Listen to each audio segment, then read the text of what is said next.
them for their interests.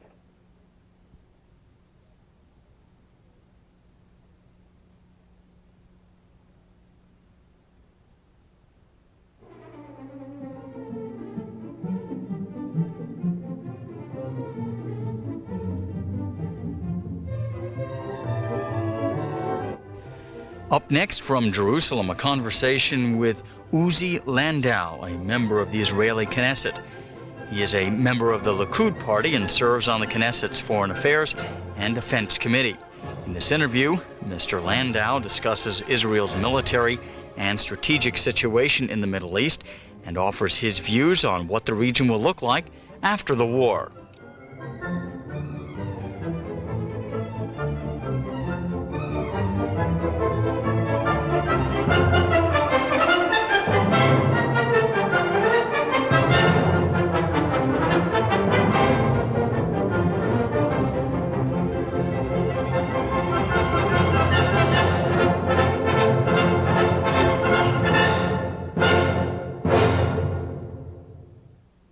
Uzi Landau, member of the Knesset and of the Foreign Affairs and Defense Committee.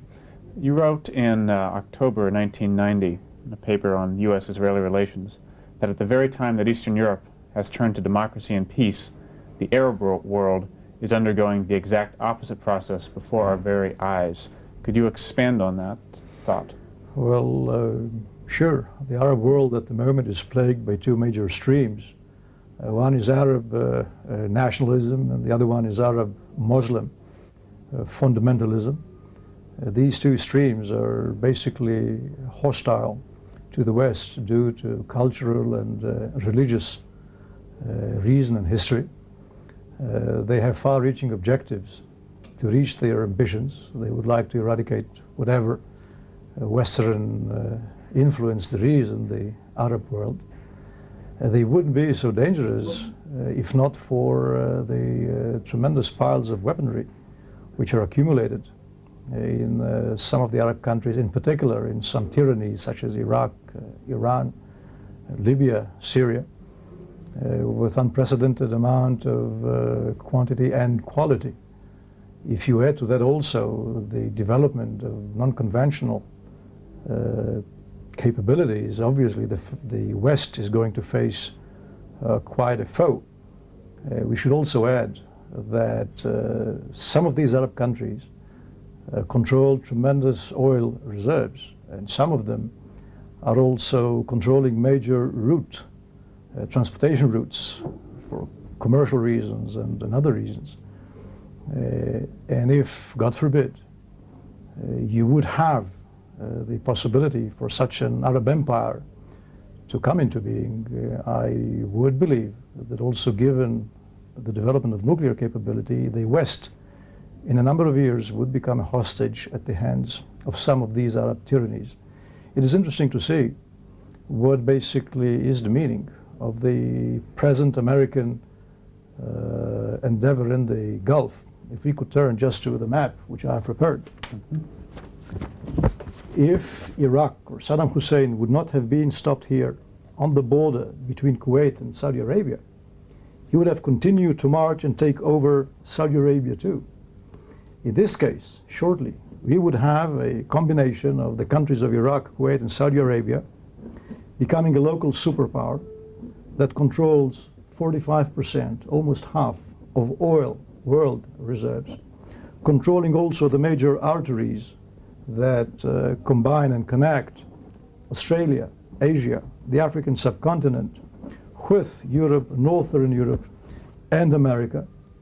He would then be not only a local power, but a superpower who would become, in a number of years, the future Arab caliph of an Arab empire, because his influence would not be contained to this area too. He would take, if not physically, definitely by his influence, the rest of the Arab nation to have an Arab empire. This, by the way, is the reason why Syria and Egypt is in the coalition against him, because his victory would become their defeat inside the Arab world. So basically what the United States is doing, it is leading the free world in a fight for our civilization and for our economic well-being. Is it a conflict between Western ideals and some other form of political philosophy that is alien to Western philosophy? Well, the political philosophy that you might have vis-a-vis the Western philosophy is that of Muslim fundamentalism, which is already plaguing much of the Arab countries, not all of them. And many of the Arab moderate countries do suffer from it. And what Saddam Hussein is now trying to arouse is those Muslim sentiments, Muslim fanatic sentiments, and make that a holy war against the West. So this what has to do with the ideology part of it. However, you also have Arab national sentiments which don't like the West very much for such, and they would like also to eradicate any influence from that area. So what can we do about it? Well, I believe at the moment what is necessary to do is, of course, support whatever Arab regime there is that is somewhat moderate and wishes to be in good relations with the West, such as Egypt, such as Saudi Arabia, and all of the other Arab countries that are not tyrannies. And obviously, if the West will not be sufficiently resolved in that, the Muslim fanatics are going to take over. What is wrong with Islamic fundamentalism per se? Don't these countries have the right, like any other countries, to decide the political philosophy that they want to live under? Absolutely. I wouldn't pay much attention to what's happening inside Arab countries and Muslim countries if that's the way they wish to live. However, Muslim ideology isn't something which is contained in one's border. Their objective is in the longer run to reach or arrive at a Muslim world republic, trying to extend their influence as much as they can. They are already speaking within the Muslim world as to those old good days where they were in fact influencing much parts of Europe. So definitely these are some kind of sentiments that are already coming into being. By the way, you already have these traces in the heart of some European capitals, and should I also say some traces in the United States too. And what is Israel's position within this general? What sort of threat is posed towards Israel from this rise in fundamentalism? Well, obviously we are a part of the Western world, and being in the Middle East, we are bearing the brunt of the attack. By the way, it is not only Muslim fundamentalism, it is also Muslim fundamentalism. This adds up to a general atmosphere and situation of instability in the Middle East that is going to be, to my opinion, in the foreseeable future for a number of years. Muslim fundamentalism is just one, an important one, but just one of the factors that add to that. What you also have in the Middle East is a number of Arab countries who for many years, hundreds of years, have been in rivalry with each other for supremacy in this region. Iraq, Egypt, Syria, and other countries have been engaged in a struggle for supremacy in the Arab world for many years. That's not new. There are inner divisions in these countries. There are tribal differences in these countries. I don't see a stable Middle East in the many years to come. It's interesting to see the many wars that took place over the past 30 years between Arab countries and themselves. We have now the war between Iraq and Kuwait. We previously had the war between Iraq and Iran. We have the involvement of Syria in Lebanon not very long ago. We had the war between Syria and Jordan 20 years ago. Egypt was involved in Yemen 30 years ago. There was war between North Yemen and South Yemen, between Saudi Arabia and Yemen. Egypt clashes with Libya. Libya involvement in the Sudan and in the Chad. You just name it. The Arab world has been unstable, and unfortunately, I must say, will continue to be unstable. And the major problem for the West is to find these elements in this area that could provide stability in the future. I see in these areas only two forces, such as Turkey and Israel, who are close to the West in terms of the political thinking, who are democratic governments that can be trusted for the long run, and that once you strike a deal with, you know where you are for many years to come. It is also, of course, good to have good relations with every other a country in this area, Muslim country, Arab country. It's good to have them as friends as it is now, but I wouldn't bet on having them long-term allies, because what happened to the, let's say, Shah of Iran can unfortunately happen to Mubarak of Egypt or to Saudi Arabia. So that's basically the future Middle East which I see, and the preconditions for stability, that is credible allies. If I would be a Western country or the United States, I would go for credible allies in this area. And yet the largest allies in this current war for the U.S. are Saudi Arabia, Egypt, and even Syria, at least in terms of providing military support. And well, that's exactly the point. These two countries, most of all, provide political legitimacy for the United States to be in this area. But I would believe that you would agree with me to suggest that they basically do not bear any reasonable portion of the effort, of the military effort. In fact, Egypt has, until now, didn't take any part in the fighting. It has already said that it is not going to be involved in ground attacks against Kuwait, definitely not against Iraq. They're only going to protect Saudi Arabia from future Iraqi invasion. And Syria is not only, has already said that it is not going to be involved in ground action against Iraq, but sharing, as you can see, sharing a common border with Iraq. It could help the coalition in just putting a military threat from there. It hasn't done it. It has also gone as far to suggest that the United States should not beat Iraq too much. That's what Syria said. So undoubtedly, it is good to have these countries on your side.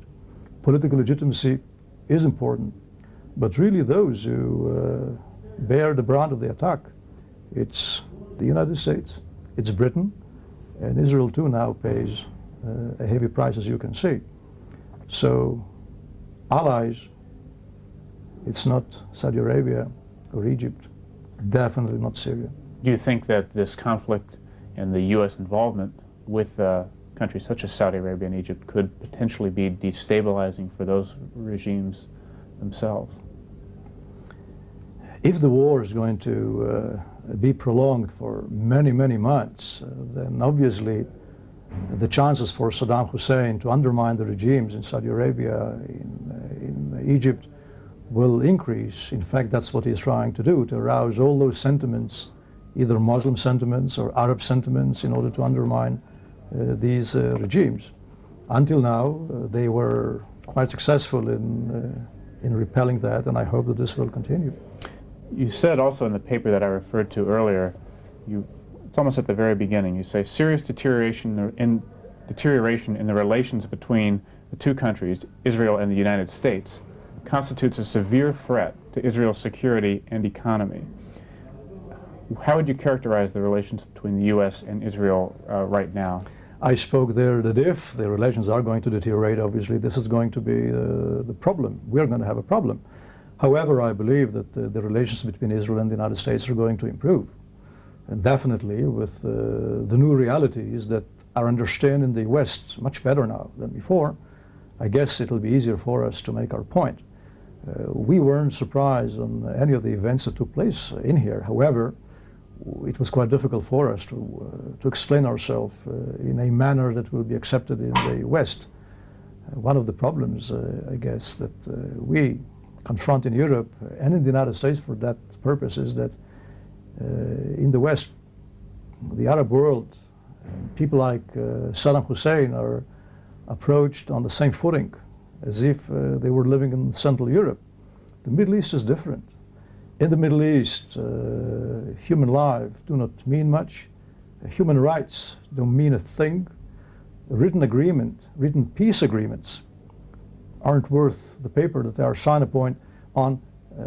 Between Iraq and Kuwait, there was a signed peace agreement, a non-aggression agreement. Nevertheless, look what happened there. So I believe that this will be much easier for us to make now, and also be better understood in the West, that here, living here, you must be strong, and you need margins of security that wouldn't even suffice to Europeans. And I believe it will be easier for us now to explain why the demands, for example, for a Palestinian state or for territorial concessions, are not only going to undermine our existence, but are also going to be a threat to peace. This, I believe, will be possible to be done now. Before the Gulf crisis, did you see U.S.-Israeli relations deteriorating over the past couple of years under the Bush administration? I believe, well, first of all, we have to know that with whatever ups and downs we used to have over the years with America, basically we have been and still are very close allies, and when it comes really to a test, as it is now, I believe our importance is eminent. However, there used to be some advisors in the Bush administrations that suggested about seeing the heart of the conflict in the Middle East in the Israeli-Palestinian issue, and suggest that future formula for peace is territories for peace.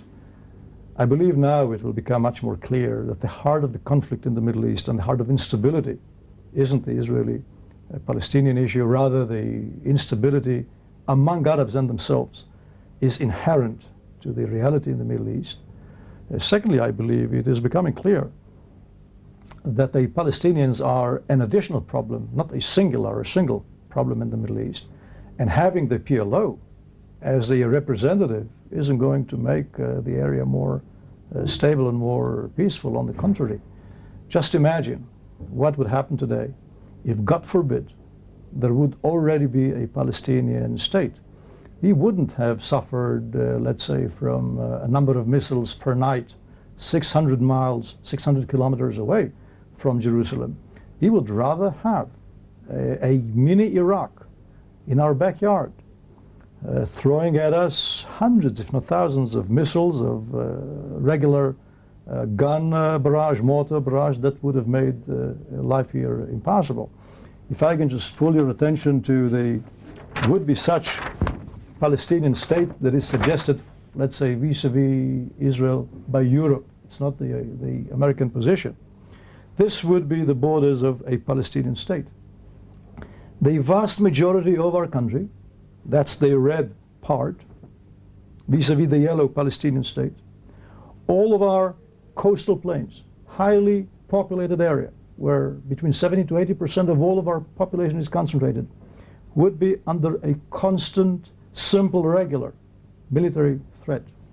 Obviously, if you see how the Palestinians have applauded whatever Saddam Hussein is saying, this country wouldn't be, in this crisis, a buffer between us and Iraq. It would be rather a stepping stone for Saddam Hussein to continue his attacks versus us. So it's clear, at least for me today, that if in the past there would be some arrangements, military arrangements, territorial arrangements conceivable, now it is less likely to take place in the future than in the past.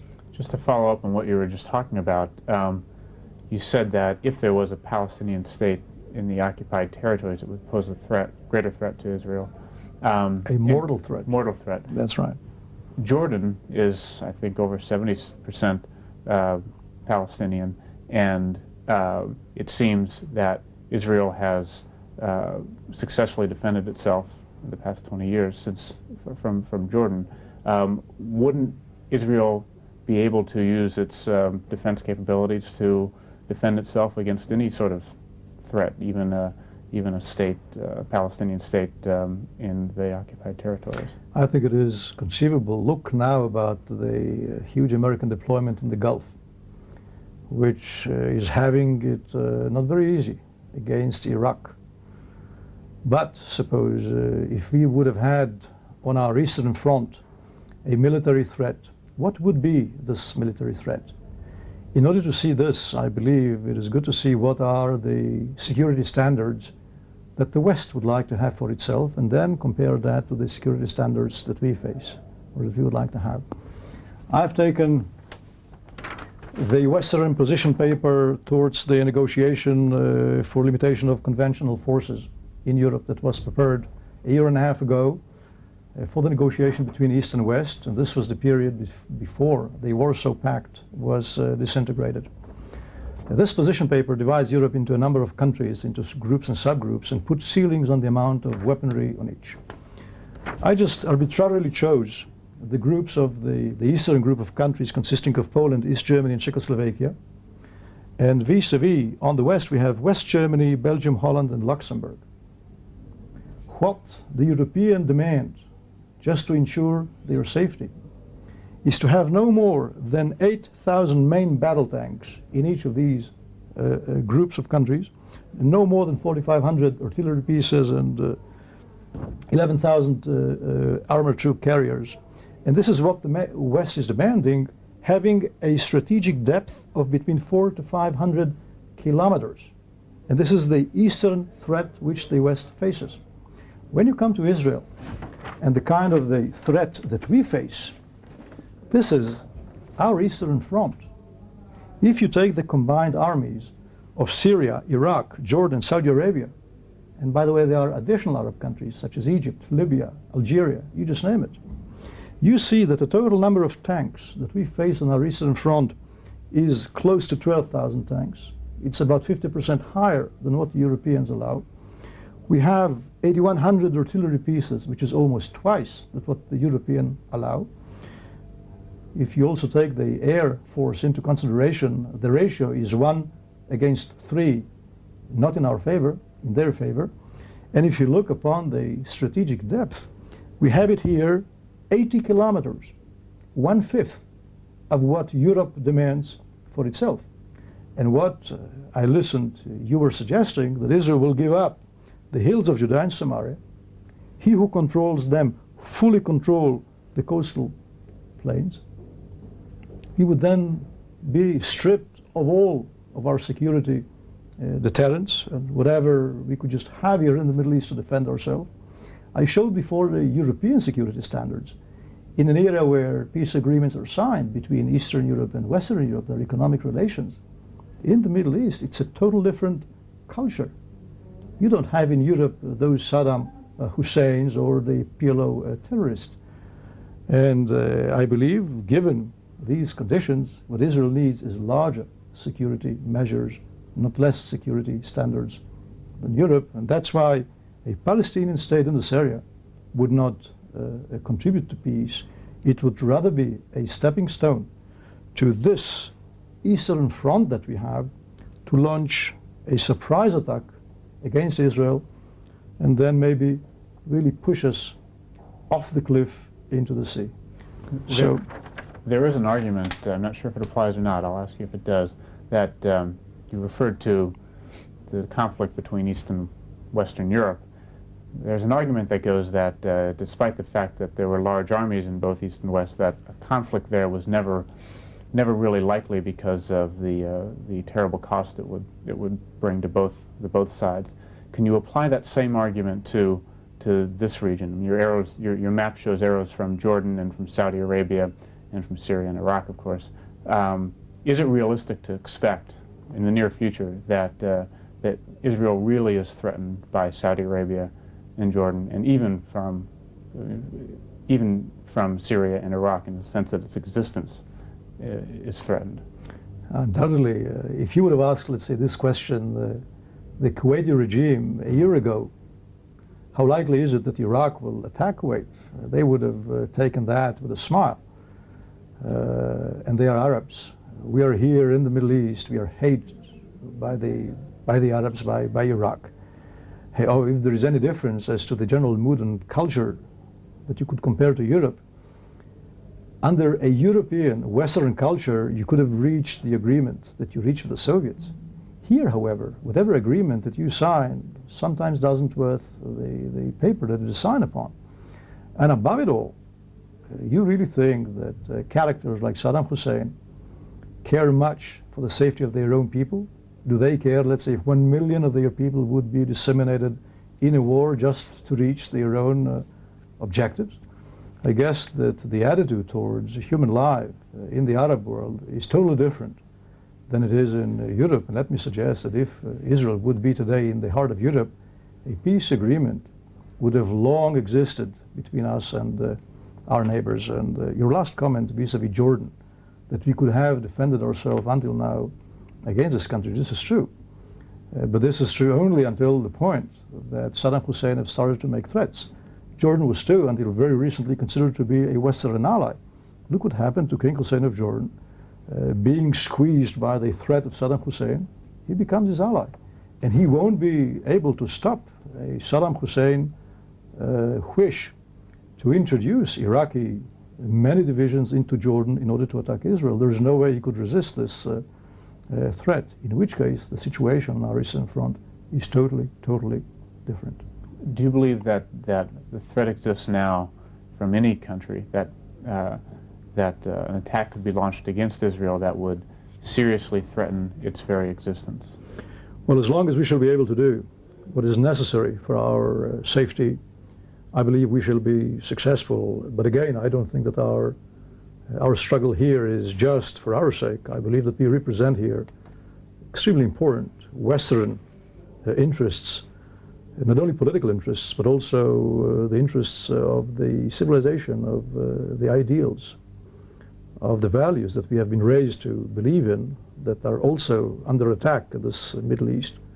So political interests together with beliefs and ideology goes together in the future alliance that I believe will take place between Israel and the West, in this respect with the United States. We just have a couple minutes left, unfortunately. Let me just ask you again about the relations between the governments of the U.S. and Israel. For, I think, almost a year, President Bush and Prime Minister Shamir did not talk on the telephone. Now they consult, we're told, regularly. Do you think that this conflict that we're in now has changed the way that the administration, Bush administration and President Bush himself, view Israel's security? I believe that the total outlook and perception of the Middle East and its realities are going to change. Until August 2nd, Saddam Hussein was perceived to be a possible friend of the U.S., and Assad of Syria was considered to be a terrorist. Within a day, the whole thing just turned around, and Saddam Hussein is now a terrible man, and Assad of Syria has been met by the American president in Geneva.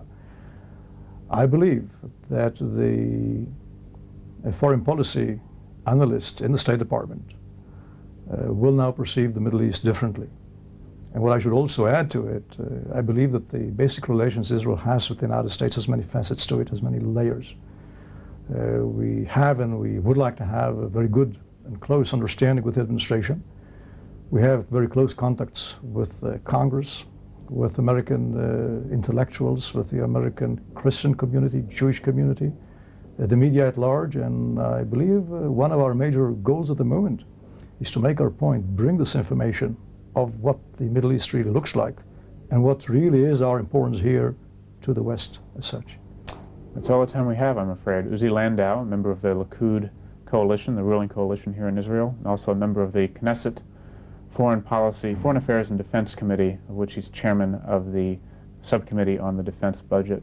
Thank you very much for joining us. Thank you very much. Next, you will meet David Zucker, a member of the Knesset for the Citizens' Rights Movement Party. His party advocates a Palestinian state in the Israeli-occupied territories. He spoke with us recently in Jerusalem. David Zucker, member of the Knesset and a member of the Citizens' Rights Movement Party in the Knesset, also a historian by profession. I'm going to start with a historical question. Could you tell me, in your opinion, to whom does the land of Israel and Palestine originally belong? That's more of a legal question, but historically, like every land, it belongs to those who feel that they belong to. And the tragedy here is the fact that there are two nations where both feel very deeply that it's theirs. And just like in the good old Bible, it's a kind of things that we have to divide between ourselves, because we both feel very deeply, very emotionally, that it's our land, that it's our homeland, and we will probably have to share it if we want to live like human beings. Are you optimistic? Probably if Saddam will be defeated, there's a room for more optimism than I had before. I'm more optimistic generally in the last 3 years since the beginning of the Intifada that more and more Israelis have accepted the idea that they are living side by side next to another nation, that they will have to share the land with them. And more Israelis have understood it. But if the Saddam threat would be removed from the area, for much more Israelis it would be even easier than it used to be before to accept a compromise. Because to many Israelis, compromise is a kind of thing which resembles for them weakness. Compromise means for many Israelis, unfortunately, giving up security, which is of course not to my mind, but after the Iraqi threat will be removed from the region, for many of us it will be much easier to go ahead with a compromise with the Palestinians. I want to come back to that, but first Yeah. let's back up. And could you tell us what is the Citizens' Rights Movement Party and what do you stand for? Yeah, to make it very short, not very accurate, but very short and understandable, I would call myself, I would call us liberals. So in American definition, it would be liberals within the Democratic Party.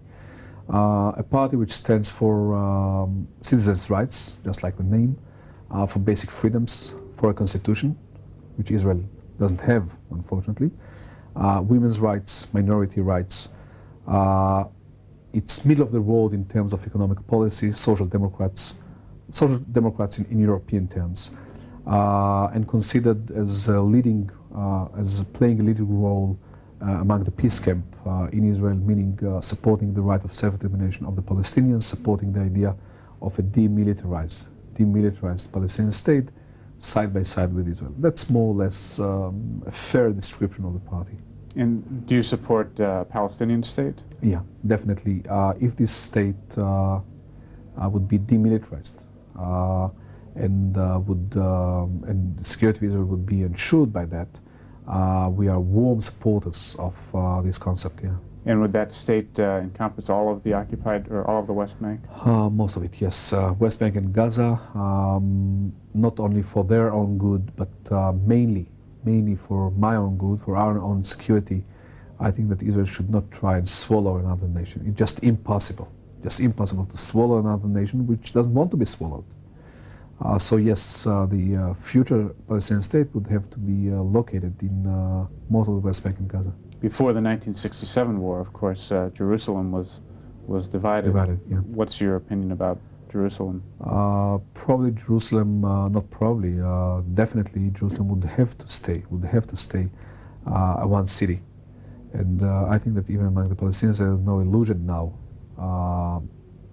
concerning this issue, and they accept the idea that this will be a one territorial municipal unity, whereas in this one unity we will have to find a way where the Palestinians, just like the Israelis, would have a way to have their religious, political institutions. And when you mention the Palestinians, do you consider the PLO to be a legitimate representative of the Palestinians in the occupied territories? Yeah, you know, you don't select your father and mother, and you don't select your enemy. And that's the enemy. That's the leadership that the Palestinians have chosen to be the leadership. And if I want to be realistic, I have to accept it. That doesn't mean that I'm going to accept every word of the PLO. That doesn't mean that I'm going to agree with every word of the Palestinians. And the Iraqi example is a good example where we sharply criticize them, and we sharply don't agree with them. But it's not up to me to select the Palestinian leadership, no. Do you think that that if there was an election in the West Bank, in Gaza, that the Palestinians there would choose the PLO as their representatives? Oh, definitely. Definitely, the PLO is considered by vast majority of the Palestinians as their leadership. But I would say in the last year, we can now define a new approach where an outside power, the religious fundamentalists, are growing and are, I would honestly say, stronger than they've been a year ago. They are not yet an alternative to the PLO, but I would recommend to take them very seriously, and as long as we don't find a solution in the area, and as long as Israel and the states and the Palestinians would not find a way to compromise, they would get a lot of power, more and more, every month. If I can characterize what you said a few minutes ago, you said that once Iraq was defeated, it may make Israelis more willing to find some kind of compromise. I was wondering what your thoughts would be on how the Palestinians view this conflict and Saddam Hussein, and whether if he's defeated, it might make it easier for them too. You know, the best scenario for the Palestinians, for the PLO, was supporting Saddam but not having a war. Assuming that Saddam would achieve some of its targets without having a war, meaning an international conference that would be dealing with including the Palestinian question. But they found themselves supporting Saddam against the entire international community, against the rest of the world, and having a war where they cannot gain anything. So it would make the future compromise more difficult than it used to be, or I would put it differently, a longer process than we have anticipated. They would have to get rid of their support with Saddam as a precondition to coming to terms with Israel and with West, Europe and Washington. But I would like to believe on one thing here. The Palestinians have a long experience of not trusting any Arab nation. If you'd ask the average Palestinian who had killed more Palestinians, the Arabs or the Israelis, he knows very well the answer. And I'm talking to you as full sympathizers of the Palestinian cause. And the answer is? And the answer is, of course, that Arabs have killed much more Palestinians than Israelis. And they know the answer very well. So they have a very long experience of not trusting any Arab nation. They would try to use every Arab regime if it served their cause. They have tried Saddam and they were let down. Because if the war would be, if the end of the war would be a triumph to the UN, to the allies, that means defeat of the Palestinians. And then they would get up on their feet, would look around, and just like a desperate person, just like a desperate entity, a very frustrated one, they would look for the future ally. And hopefully in the Arab world, this ally would be Egypt, would be the moderate Arab states. Now I can add even Syria, that can be a partner, a realistic one, to a peace process with Israel. And probably, and hopefully, Europe and Washington would not take revenge. I mean, it's not time for revenge against the Palestinians. We're talking about a poor nation that we Israelis needs to get rid of our occupation on them, of our rule over them. So hopefully Europe and Washington would not take revenge. I hope so. There seems to be some sentiment among Palestinians in the occupied territories that they think that Saddam Hussein is a powerful leader, and that he does truly represent their interests. What do you think of that? A deep sentiment, yes. A deep sentiment to somebody who has heated the heart of Israel, Tel Aviv, yes, definitely. I have to admit that. But they were betrayed so many times by Arab regimes that they know that Baghdad and Iraq is only the next betrayal, no more than that. It's an ally for a certain period of time. Once the ally doesn't serve them, they would look for another ally. And I wonder if any other nation in their position, in the Palestinian position, would have behaved differently. I don't think so. Do you think that this war could have been avoided if there had been some linkage between the Palestinian issue and the Kuwait occupation? Oh no. That's something that only some protesters in America and in Europe believe. Saddam went to occupy Kuwait not because of the Palestinian case. Saddam went to rob the oil of the Gulf, and in order to challenge the Egyptian superiority in the Arab world. That two aims.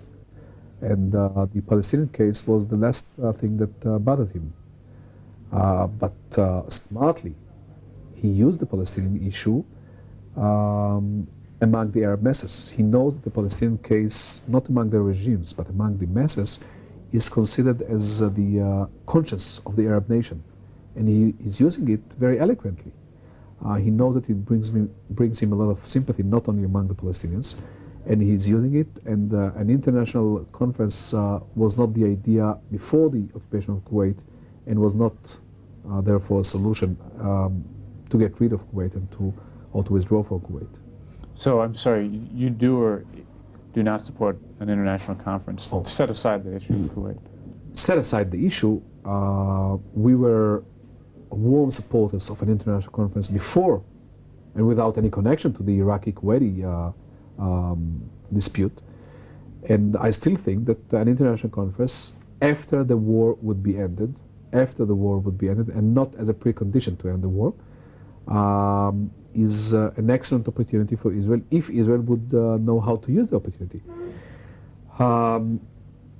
Even more so after this war, I would recommend to take this opportunity because it's really a historic opportunity to have a new order in this whole region, not only concerning the Arab-Israeli conflict, but in the whole region, from Iran to the Mediterranean.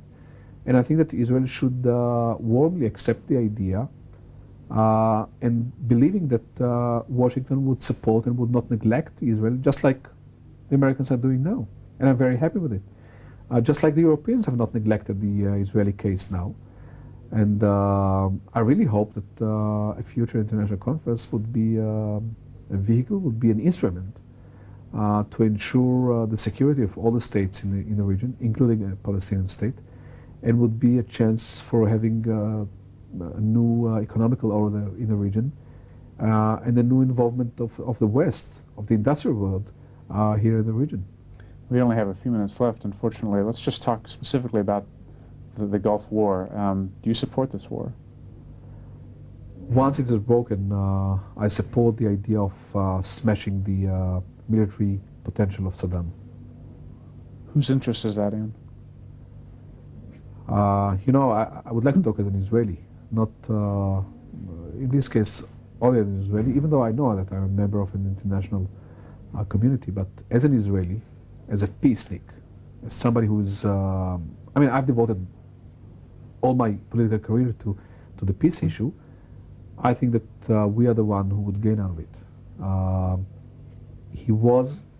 He still is, I'm afraid, a threat to the peace in the whole entire region. And somebody who is a threat to the peace should be smashed if he doesn't want voluntarily to be part of an effort, at least efforts, to form a new international order. Did you call yourself a peacenik? Oh yeah. And Yeah. excuse me, what's your reaction when you see demonstrations in the U.S. and in Europe opposing the war? I'm furious. Why? I'm furious because I remember that when I was 18, when I was 16, 17, I was a great supporter of the anti-Vietnam War. And I'm a great supporter of the Palestinian right for self-determination, just like many of the probably demonstrators in Europe and in America. And I'm somebody who think that Israel should give up the territories in order to have peace here in the region. And all of a sudden, I find myself on the other side of these people that I shared views with. And these people are deeply wrong. There's the major threat, not the only one, but the major threat to peace in the region, in the whole entire region, is Saddam. I mean, he has developed a military capacity that one cannot think of. And Israel is being bombed. And that has nothing to do with the fact that we have violated human rights in the West Bank as well. And I've devoted my political career here in the Knesset to fight against these violations of human rights, together with these people in Europe and in the States. And all of a sudden, they have committed a serious pacifistic mistake. Somebody who wants to ensure peace should get rid sometimes, not always, from his pacifistic human inclination. No, it's impossible. Pacifism towards Saddam would have meant more occupation in the region. Saudi Arabia, Israel being attacked. I don't know what would have happened with Egypt, but it's a naive approach of most of these protesters, and I would beg them, I would ask them to reconsider the position. It's impossible. That's all the time we have, I'm afraid. Detta Zucker, a member of the Knesset for the Citizens' Rights Movement Party here in Israel. Thank you very much for joining us. Thank you. Next, we talk with Yitzhak Rabin, the former Prime Minister of Israel. He served in that post from 1974 until 1977, and until last year, he was Israel's defense minister. Mr. Rabin is one of the leaders of the Labor Party and serves in the Knesset. Yitzhak Rabin, former Prime Minister of Israel. I'm going to start with a very general question. What does it mean to you to be an Israeli citizen? Well, I don't believe it so easy to explain, especially for me. I was born here almost 69 years ago in Jerusalem, lived all my life here, believed in what is the meaning of being an Israeli Jew, trying to participate in a unique historic event. It is to say, to see the return to Zion after 2,000 years of the Jewish people, to build here a people and a state that was dispersed all over the world. For me, it's a natural thing to be an Israeli, to be a Jew, and to fight, to act for the purpose that generations of Jews dreamt about, and we have succeeded to fulfill. Is there a difference between being a Jew and being an Israeli? There is a basic difference. I believe to be an Israeli is the peak of Jewishness. It is to say, to participate in the return to Zion of the Jewish people, to build a Jewish state, to revive all our values, language, in the only place where Jewish life can really develop in the land of Israel. Can Israel become a fairly secular state? Does it have to be overtly religious? Well, I believe that basically 75% of the members of the Jewish community in Israel are secular by their approach, by their behavior. They are Jewish by their belief, by their historic affiliation, and being part of the Jewish people. It doesn't mean that you have to be strict or orthodox religious a Jew to be an Israeli. What was the name of the country you were born in? You were born here in Jerusalem, but then it was Palestine under the British mandate. And what happened after that? What other names did you live under before Israel? It was either Palestine under the British mandate, and since 1948, when Israel declared its independence and fought the longest and the most painful war that we have ever experienced.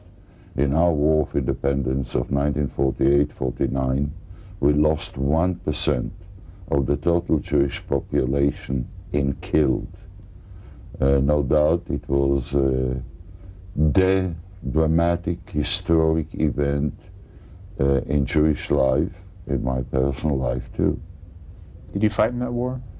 Yes, I commanded the brigade. I was the youngest brigade commander of the IDF at the age of 26. Brigade that fought along the road to Jerusalem and in the besieged Jerusalem. Therefore, what we experience now from the missiles from Iraq looks to me something very small vis-a-vis the kind of experience that we had to pass there, and in comparison to the number of the casualties that we suffered in. How well do you think that Americans, the American public, understands what you've just been talking about, what it means to people in Israel to be Israeli? I believe that there is a basic understanding among considerable number of the people of the United States, the American people, about the unique meaning of Israel. I believe that I served for 5 years as the ambassador of Israel to Washington.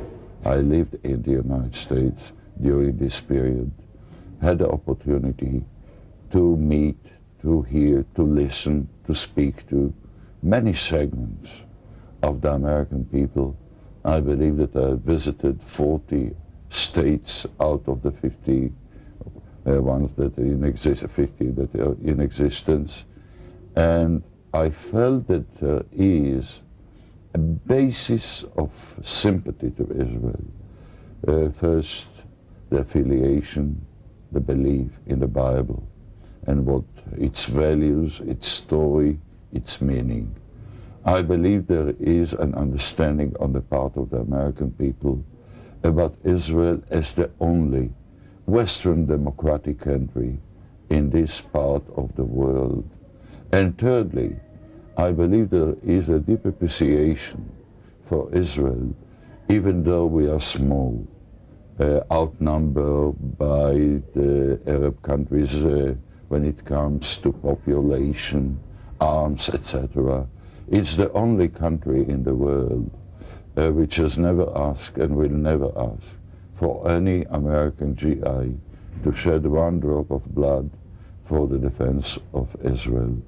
For example, if the confrontation would be between Iraq and Israel, in a context, the limited context of the Arab-Israeli conflict, which is not the case now, there would have been no need to mobilize even one of the American reservists. There would have been no need to send any American troops to the region. Israel would have done it alone.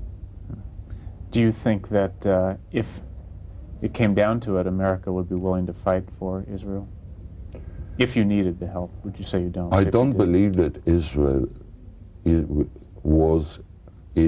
or will be in the need that Americans will have to fight our wars in the context of the Arab-Israeli conflict.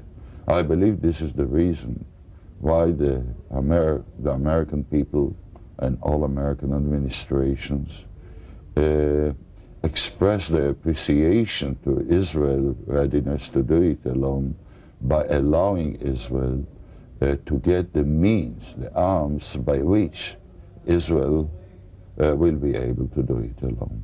What has what is the process of fighting 3 or 4 wars done to the culture of Israeli society? How do people feel about fighting wars and about their own security? I believe it comes to us as a natural nature. Fighting wars. Be ready to fight. You have to bear in mind that the people of Israel understand that if we want to be independent, if we want to be in control of our way of life, we must be ready to defend ourselves. And therefore, the people of Israel, for 43 years, have put upon themselves a very heavy burden, readiness to serve, draft service of 3 years for every youngster, to be on the reserves till the age of 50, to be called every year for training or for operational purposes, to experience 5 major wars in which we are proudly came out successful of all of them. I myself served for 27 years as a military man, and I'm proud of it, as every Israeli is proud of his military service, because we know one thing. We, and only we, can make Israel defensible, secure, and independent. Let's follow up on those lines a little bit. To what extent do Israeli security interests coincide with U.S. interests in the Middle East region? Are they the same, or is the U.S. looking for something different? Well, I believe that the Israeli interests are more limited than the United States. After all, the United States is a superpower and therefore has got a global interest and commitments. I believe it coincides in one major aspect. The American administrations have realized that unless Israel will be strong, being able to deter wars or to win them decisively on its own, the chances to bring about tranquility, to bring about a peace process will not be in existence. With a weak Israel, no one will negotiate. And therefore, by now we can say that this basic approach in which there is a common understanding between the United States and Israel led for the first peace in the context of the Arab-Israeli conflict. Almost we'll celebrate the 13th anniversary of the peace between Egypt and Israel that, no doubt in my mind, changed the Middle East, not enough, but have created or brought about putting the cornerstone of structure of peace in the context of the Arab-Israeli conflict. Has that structure been built upon in the 13 years since Camp David? What's happened to that structure since Camp David? I believe that first and foremost, the fact that in the Middle East, in which the unpredicted happens much more than the predicted, that for 13 years, Egypt is out of the cycle of war against Israel. There is an embassy of Israel in the heart of Cairo, open boundaries, daily flights of airlines, commercial airlines, between Cairo and Tel Aviv. By itself, it's a revolution in the whole way of thinking that existed prior the signing of the peace treaty between our two countries. And no doubt today, it's not by sheer coincidence that Egypt represents the counterpolar of approach and force to Iraq of Saddam Hussein.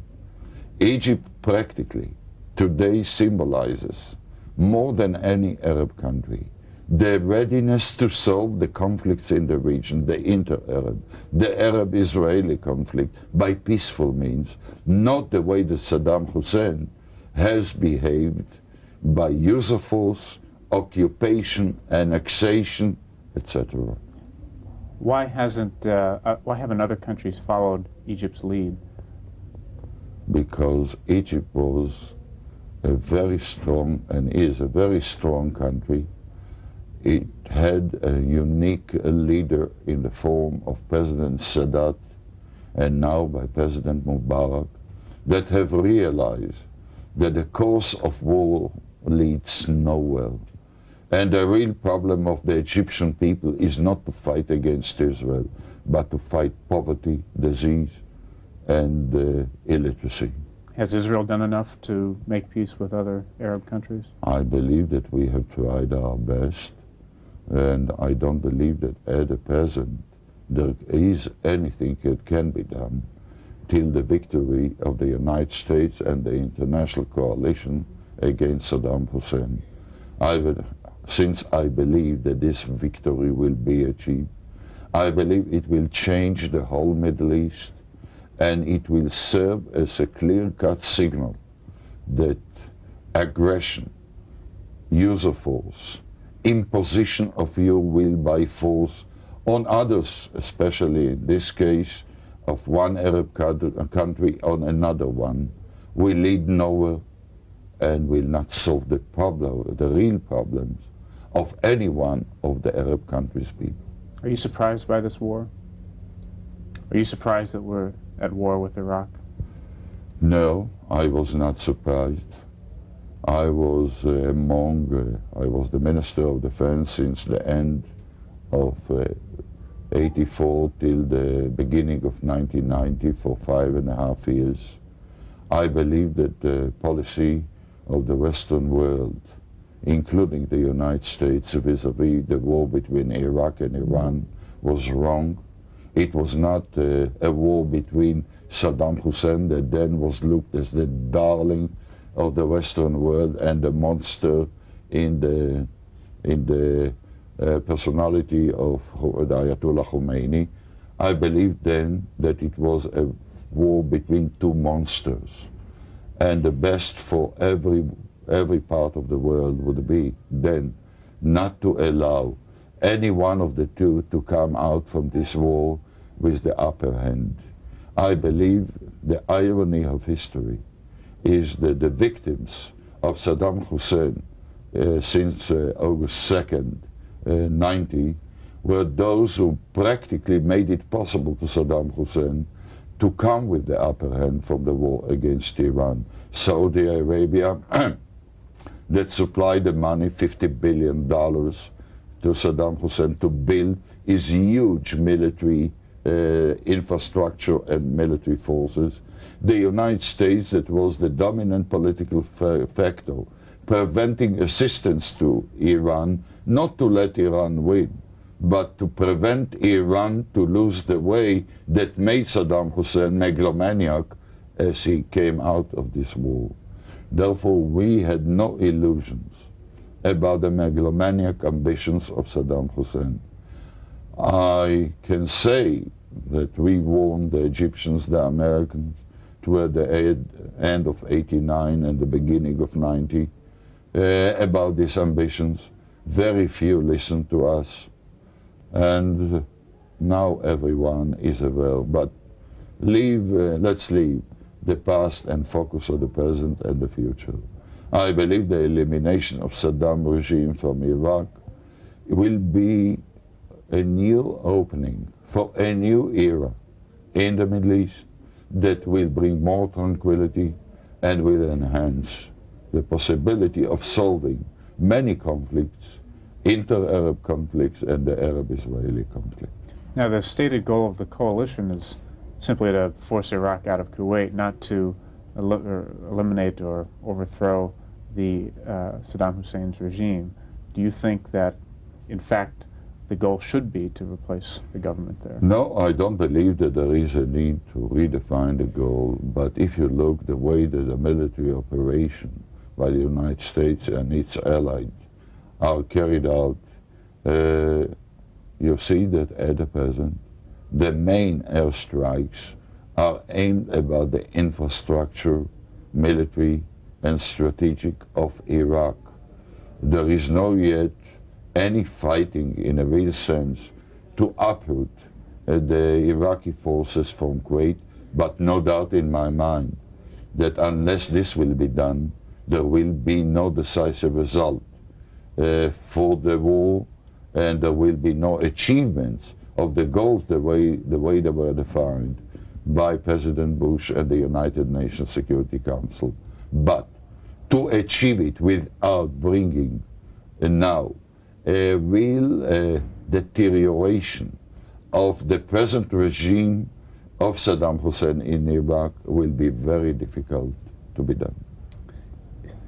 I've heard people talking since I've been here that the problem is one man, again, Saddam Hussein is the problem. Do you share that view, or will we still have to worry about Iraq after however the war ends? Might be that if there will be by any sheer coincidence assassination of Saddam Hussein, no doubt it will bring about, under the present circumstances, the collapse of the regime. But I believe that this is not the way that the war can be waged, and you can't define aim of a war vis-a-vis one person. It's not a personal war against Saddam Hussein. It's a war against the policies of the present regime of Iraq. I think you said that you live in Tel Aviv. What's been your reaction to the missile attacks? Well, it happened that I was in my apartment during the three launching of missiles against Tel Aviv. No doubt I'm experienced in war, therefore it's not a major experience for me. Even though being military man, you know, at war you fight back. In this case, I'm a civilian, and therefore I sit in my apartment in the sealed room, hear all first the warning siren, then the explosion, and of course wait to know what happened. It's an unpleasant experience, but if I bear in mind that in this case, which we didn't experience in the past, in any one of our wars, that were wars between the Arab countries and Israel, in which the main confrontation was in the front. This time, the major fighting against the threat to Israel, Iraq of Saddam Hussein, is not done by us. What we suffer is in the rear, in the centers of the population, not in the front. We have no front. And it's a provocative action by Saddam Hussein with the purpose to inflict limited damage on Israel in real practical meaning. Psychologically, he helps more. He would like to drag Israel to participate in this war because he believes that it will help him politically among the Arab masses. Does it help him politically even if he doesn't drag Israel into the war, like you said? In other words, do you think that some segments of the Arab population are glad that he has launched an attack on Tel Aviv? Yeah, but this doesn't bring him any effective results vis-à-vis the Arab masses, especially in the Arab countries that cooperate or are part of the international coalition. What the Palestinians think, limited in its impact and relevance. You say that you said before, I think, that the Israeli population is conditioned to be on guard and to fight if they have to. Is there a frustration now that the government has not retaliated, or that they wish that the government could do more to oppose Iraq? As I said before, is a unique experience to us. To all the wars that we fought, with the exception of our War of Independence of 1948-49, we didn't have any real attacks from the air on our centers of population. We had all the fighting in the front with considerable painful price that we paid for defending Israel. Now, it's a unique experience. Our population was accustomed to the fact, okay, we fight in the front, but once we go back home, our families, while we are fighting, are safe. And this is a unique experience. I believe that the people of Israel are capable to do it. For example, after the last attack, the third attack, I went in the morning, I went to my office in the center of Tel Aviv. The traffic was almost normal. People went to work. I'm not saying that they are not concerned and there is no element of fear, but they are determined to continue their activity. In this case, the question of retaliation, I believe, is irrelevant. The retaliation means they hit our population. We hit 10 times, 20 times more the enemy population. In this case, the fighting against Iraq to the achievement of much the greater, broader goal is done by the United States and its allies. For Israel today, the question is, if to react, is to react with the purpose to add to what the others do to prevent firing of Scud missiles against Tel Aviv and other centers of population. I don't believe that at this stage the question of the typical way of thinking in the past of retaliation is relevant. The question is, first, are we capable effectively to add to what is done, to eliminate more in a considerable way the capability of Iraq to fire Scud missile against Israel.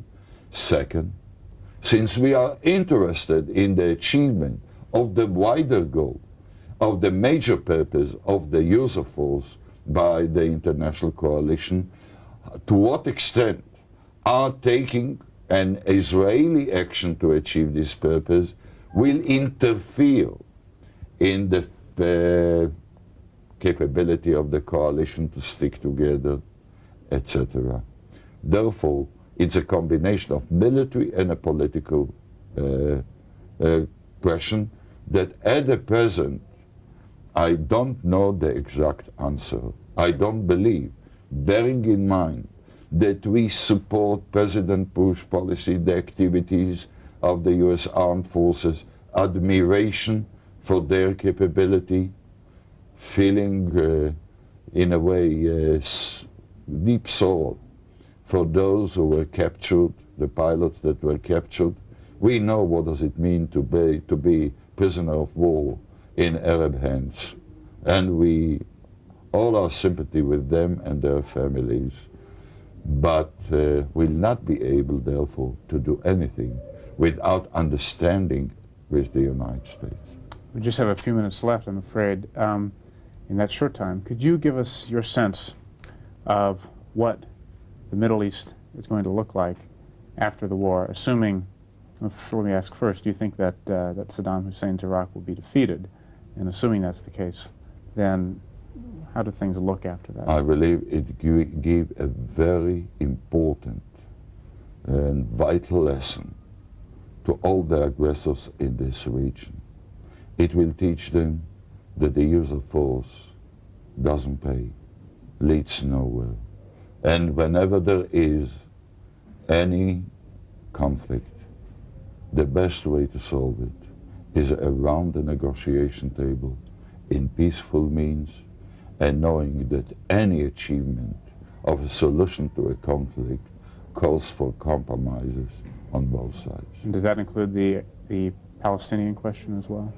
I believe it includes the Palestinian question. I believe that what Israel proposed in May '89, the peace initiative of the National Unity Government, that gave priority to tackling the Palestinian problem in a three-phased movement towards a solution. 3 democratic elections among the Palestinians in the territories that they elect from themselves a representation. Second, as an interim agreement, self-rule to the Palestinians to run their affairs in the territories, with the exception of defense, foreign policy. And thirdly, not later after the establishment,